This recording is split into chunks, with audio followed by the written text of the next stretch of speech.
तर हे न्यूमेरिकल बघू आपण बाय युझिंग किर्चॉफ्स लॉ.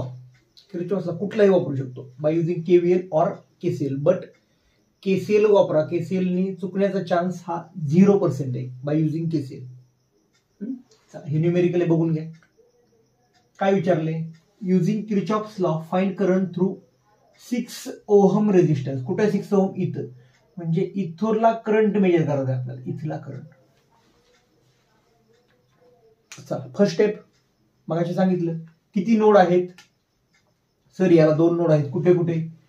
इथं VA नाव देऊया, इथं VB नाव देऊया. नोड 2 आहे तिथं व्होल्टेज आहे का? नाही, मी मानलं.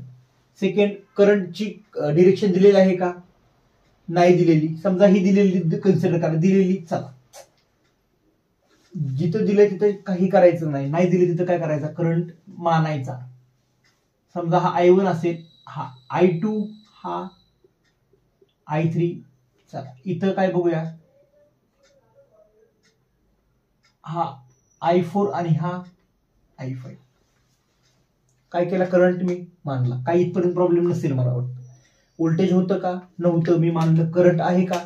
हा एक करंट दिला होता. जर जो दिला असेल त्याच्यामध्ये छेडछाणी करायची नाही, नाही दिला तिथं आपण काय करायचं? मानायचं. चला write equation at node A apply KCL. Apply काय केलं मी? केसीएल. काय होईल बघा, ऍट नोड ए. कुठे नोड ए? इथं. केसीएल अप्लाय केल्यावरती बघा, incoming is equal to outgoing. कोण कोण इनकमिंग आहे? I2 इनकमिंग दिसते, आउटगोईंग 2 चालेल. म्हणजे असं लिहू शकतो का मी? I2 is equal to what? I3 plus I1. बरोबर. कसं लिहिणार I2चं इक्वेशन? कुठून कुठे चाललाय सर? 10 व्होल्ट पासून VA पर्यंत चाललेलं आहे. म्हणजे असं लिहू शकतो का मी? 10 minus VA divided by what? This is not 25, this is 2 ohm. This is 2 is equal to what is I3? I3 खाली चाललाय बघा इथं. VA मायनस खाली काय? काहीच नाही. म्हणजे VA मायनस 0 डिवायडेड बाय 4. म्हणजे याला मी असं लिहिलं तर फक्त VA बाय 4 चालू शकतं. प्लस I1 कुठे? I1 इकडून इकडे. कुठून कुठे चाललाय? VA पासून ते VB पर्यंत चाललेलं आहे. म्हणजे काय लिहू शकतो मी इथं? VA minus of VB divided by what is resistance 6. आता याला काय करावं लागेल? मला याचा LCM करावं लागेल. काय करावं लागेल? LCM. हे जर बघितलं 10वीतलं आपल्या होतं LCM, आणि मला वाटतं लसावी आणि मसावी आपण म्हणायचं. काय होईल LCM? 12. बघा ना, 4 त्रिक 12, 6 चौक 12, 6 जुने 12 होतोय. म्हणजे 12 म्हणलं याला काय करावं लागेल? 6 ने मल्टिप्लाय करावं लागेल. वरती काय होईल? 60 minus 6 VA divided by 12 is equal to 3 आहे म्हणजे 3 VA प्लस 6 आहे तर 2 VA minus 2 VB divided bye hole divided by काय येणार? 12. 3 ने मल्टिप्लाय, 2 ने मल्टिप्लाय. या 12ला हे 12 कॅन्सल. या 12ला हे 12 कॅन्सल. हे स्टेप सिंपल मॅथमॅटिक्स आहे. चला 3 आणि 2 किती झाले? 3 प्लस 2 5. म्हणजे काय झालं इथं?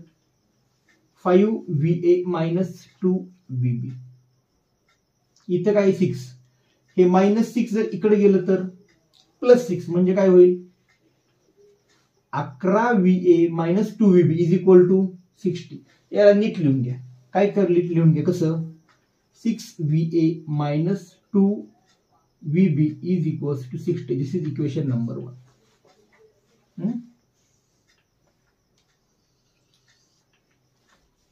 काय करू आता? ऍट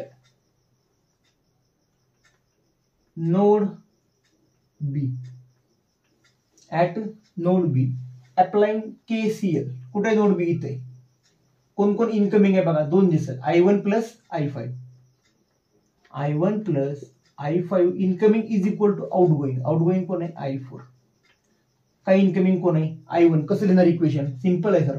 I1 कुठून कुठे चाललाय? VA पासून VB पर्यंत चाललाय. म्हणजे VA minus of VB divided bye 6 plus I5 कुठे? इथं I5 कुठून कुठे चाललाय? 20 पासून VB 20 minus VB divided by काय 5 is equal to what is I4.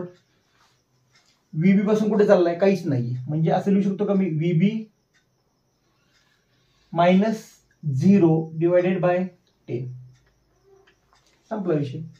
याला काय करू आपण, ह्या 0 कट करून टाकू.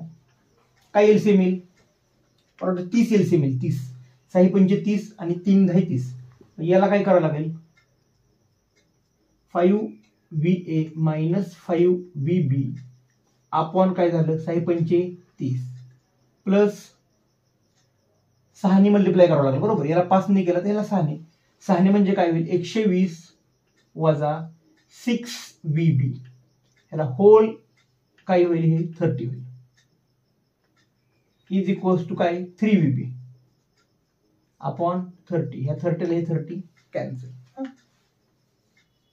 म्हणजे काय झालं आता बघा, हे 3VB इथं राहिलं. आपल्याला फॉर्म कसा करायचा आहे, VA plus or minus VB is equal to काय करू 5VA. VA तर एकच दिसतोय म्हणजे आलं हे 5VA वजा और प्लस बघूया मायनस 5 मायनस 6 म्हणजे 6 आणि 5 11 आणि हे 3 पण इकडे मायनस आले म्हणजे 14 बरोबर ना. 6 आणि 5 11 आणि हे 3 इकडे मायनस आहे ना. हे VB is equals to what, हे प्लस 120 इथे केलं काय होईल मायनस 120. ह्याला इक्वेशन नंबर 2. आता कॅल्शियम मध्ये घ्या, कॅल्शियम मध्ये बघा मोड मध्ये जा, मोड मध्ये इक्वेशन असतं. इक्वेशन मध्ये अननोन किती 2 अननोन. त्याचा फॉर्म असा असेल A plus B is equal to C असा फॉर्म असेल बघा.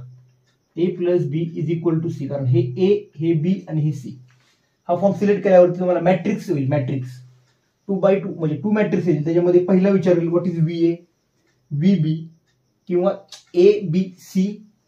खालच्या मॅट्रिक्स मध्ये ABC. हे केल्यावर तुम्हाला डायरेक्ट उत्तर मिळेल VAचं काहीतरी असेल आणि VBचं काहीतरी असेल.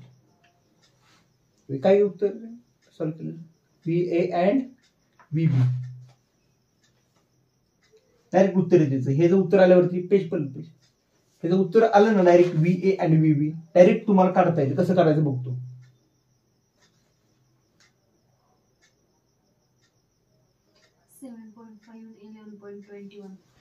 VA आहे तो 7.5 आणि हा 11.21 हा वोल्ट असेल ना. हे उत्तर कॅल्शियम मध्ये एका मिनिटात येतं, एका मिनिटात. हे आलं. काय काढायचं मला, करंट थ्रू 6 ओहम. काय 6 ओहम मधून करंट आहे I1. काय I1 चं इक्वेशन लिहिलं आपण, हे बघा हे I1 चं इक्वेशन. हे कुठलं इक्वेशन आहे I1. मला VA मिळाला VB मिळाला. मला काय करायचंय VA ची व्हॅल्यू काय म्हणजे इथे लिहून देऊ, इथे लिहू आपण. हे कट करू. What is VA sir, VA आहे 7.5 वजा 11.21 डिवायडेड बाय काय आलं 6. बघा काय येईल उत्तर 7 आणि 4 11. समजा इथं 4/6 येईल मायनस नियरली सांगतो आम्ही 6 1 6 0.7 चौक 28 7 6 36 0.66 वगैरे उत्तर येईल. पण हे काही मायनस येईल. बरं झालं याच्यामध्ये झालं. मायनस आल्यावरती घाबरायचं का नाही. सुरुवात हे उत्तर मायनस मध्ये कसं काय, करंट पण मायनस मध्ये असतो का. मायनस चिन्ह आलं इथं, मायनस चिन्ह आलं हे कट करतो मी सांगतो तुम्हाला. इथं मायनस चिन्ह आलं म्हणजे काय झालं, घाबरायची गरज नाही. उत्तर करेक्ट आहे आपलं. उत्तर काय आलं मायनस 0.66. मायनस साइन इंडिकेट्स आपण घेतलेला करंट हा उलट्या डिरेक्शन मध्ये आहे. कुठला, हा घेतलेला करंट, हा आपण घेतलेला करंट उलट्या डिरेक्शन मध्ये आहे. इथे negative sign indicates opposite direction. इथं अपोजिट डिरेक्शन आणि हे तुमचं उत्तर असेल I is equal to 0.66 ampere. This is final answer. आणि आता वाटेल थोडंसं टफ, पण सॉल्व्ह करताना तुम्ही 3-4 गणित सॉल्व्ह करा. 3-4 मिनिटाला उत्तर येतं आणि चुकण्याचा चान्स 0%. बघा अजून आता याचे 1-2 न्यूमेरिकल सॉल्व्ह करा. खूप इझी आहे. थेरोटिकल आलं तरी पण मगाशी मी जे तुम्हाला काढून दिलं होतं एक इक्वेशन काढून दिलं ई वगैरे लिहिलेलं, ते ई वगैरे लिहिलेलं तुम्ही तिथं लिहा. व्हॉट इज KVL KCL त्याचा फॉर्म्युलाच लिहा. एखादं त्याचं डायग्राम काढा ते आणि त्याचं इक्वेशन सॉल्व्ह कसं करायचं सांगा. हे 4 मार्काला होऊ शकतं. थेरी प्लस न्यूमेरिकल केसीएल आपण आज पाहिलं. चला, काय अडचण असेल कमेंट करा. Okay, all the best.